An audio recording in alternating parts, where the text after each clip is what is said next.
Are baby carriers safe for babies' hips? Now, this is a question we get asked all the time. Now, the most important thing to remember is that it's very, very hard to damage your baby's hips in any sling or carrier. So even if you're not using the best carrier or have been wearing them in the best position, please try not to worry. Now, when babies are born, they're often put through some checks for what gets commonly referred to as clicky hips. Essentially, if you have an underlying hip condition, something like hip dysplasia in your family, then it's particularly important you carry your babies in an optimum position. Essentially, for most other people, it's just not anything to worry about. So when people talk about optimal hip positioning, what we're talking about is making sure that wherever possible, in whatever sling or carrier you're using, that your baby, so this is newborns up to walking age, is supported so that their knees are positioned slightly higher than their bum. So what we're looking is what we call an M position. So the M goes from the foot to the knee, down to the bum, up to the knee, down to the bum again. So it's a nice sort of spread squat, some people refer to it as froggy position, but essentially what we want are those knees nice and high, and we don't want legs dangling like this.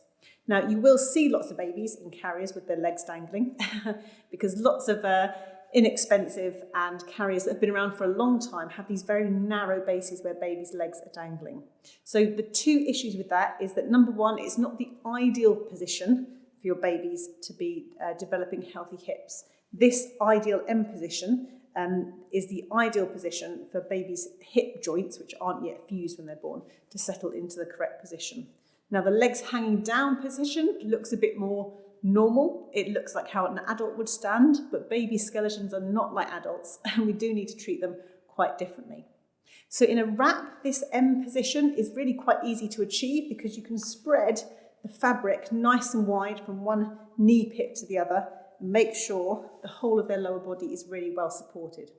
If you're in a more conventional structured carrier, like an Baby, a Baby Bjorn, a Tula, a Boba, carriers like this, it's really important to make sure you're adjusting the width setting, if you can, so that your baby is always supported from one knee pit across the whole of their seated width to the other.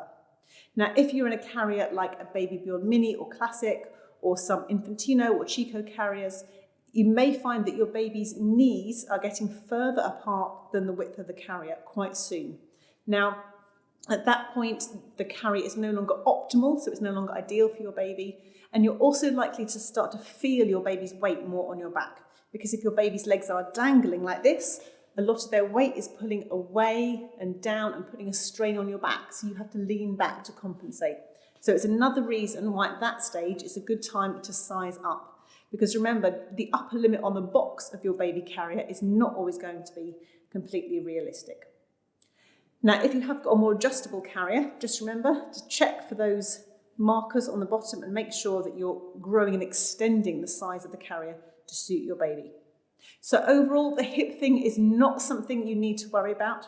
Even if you have a child with an underlying hip condition, maybe they're in a public harness, and we can still get them in a fantastic supportive baby carrier. It's not a bad thing, and good baby wearing is fantastic for the whole of your baby's anatomy and development.